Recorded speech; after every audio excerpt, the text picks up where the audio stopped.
Hello, ഞാനിന്ന് പോകുന്നത് വളരെ പ്രശസ്തമായ 7 ദിവസം തിരുമഹോത്സവം നടക്കുന്ന ഒരു ക്ഷേത്രത്തിലേക്കാണ്. ഈ സ്ഥലത്തെക്കുറിച്ച് കൂടുതലായി അറിയാൻ ഈ വീഡിയോ ഫുള്ളായി കാണുക. ഇതുപോലെ ട്രാവൽ വീഡിയോസ് ഇഷ്ടപ്പെടുന്നവർ ഈ ചാനലും കൂടി ഒന്ന് ഫോളോ ചെയ്യണം. ഞാൻ രാത്രി ഒരു 7:30 ആയപ്പോഴാണ് ഇവിടെ എത്തിയത്. ഇത് 4ാമത്തെ ദിവസത്തെ പരിപാടിയാണ്. ഇനി ഇങ്ങനെ 7 ദിവസം പരിപാടിയുണ്ട്. ഞാൻ എത്തുന്നതിന് മുമ്പായിട്ട് തന്നെ ഇവിടെ പരിപാടി തുടങ്ങിയിരുന്നു. നന്നായി വീഡിയോസൊക്കെ എടുക്കാൻ പ്ലാൻ ചെയ്തതാണ് വന്നത്. പക്ഷേ ഇവിടെ വന്നപ്പോഴാണ് ഇവിടെ നല്ല തിരക്കുള്ള കാര്യം അറിഞ്ഞത്. SNDP വനിതാ സംഘത്തിൻ്റെ കൈകൊട്ടിക്കളിയാണ് നടക്കുന്നത്. അങ്ങനെ കുറച്ചുനേരം അവിടെ നിന്നതിന് ശേഷം പിന്നീട് ഈ ക്ഷേത്രമൊക്കെ ഒന്ന് ചുറ്റിക്കാണാൻ തീരുമാനിച്ചു. ഇതൊരു സുബ്രഹ്മണ്യ ക്ഷേത്രമാണ്.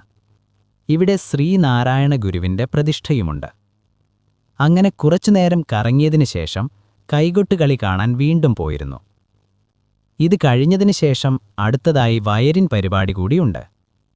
ഇതുപോലത്തെ അടിപൊളി പരിപാടികൾ 31-ാം തീയതി വരെ ഇവിടെയുണ്ട്. ഇനി ഇതിൻ്റെ ലൊക്കേഷൻ വരുന്നത് എറണാകുളം എടപ്പള്ളി ടോളിന് സമീപമുള്ള കൂനംതായി ശ്രീ സുബ്രഹ്മണ്യ ക്ഷേത്രമാണ്. ഇതിൻ്റെ ലൊക്കേഷൻ ഡീറ്റെയിൽസ് അടങ്ങിയ ലിങ്ക് ഞാൻ കമൻറ്റ് ബോക്സിൽ പിൻ ചെയ്തിട്ടുണ്ട്. എൽ എന്ന് കമൻറ്റ് ചെയ്യുകയാണെങ്കിൽ ഞാനത് DM-ൽ അയച്ചു തരാം. ഇനി നിങ്ങൾക്കും പരിചയമുള്ള സ്ഥലങ്ങൾ ഇതുപോലെ ഉണ്ടെങ്കിൽ അതും കമൻറ്റ് ബോക്സിലൂടെ അറിയിക്കാം. ഈ വീഡിയോ എല്ലാവർക്കും ഇഷ്ടപ്പെട്ടുവെന്ന് വിചാരിക്കുന്നു.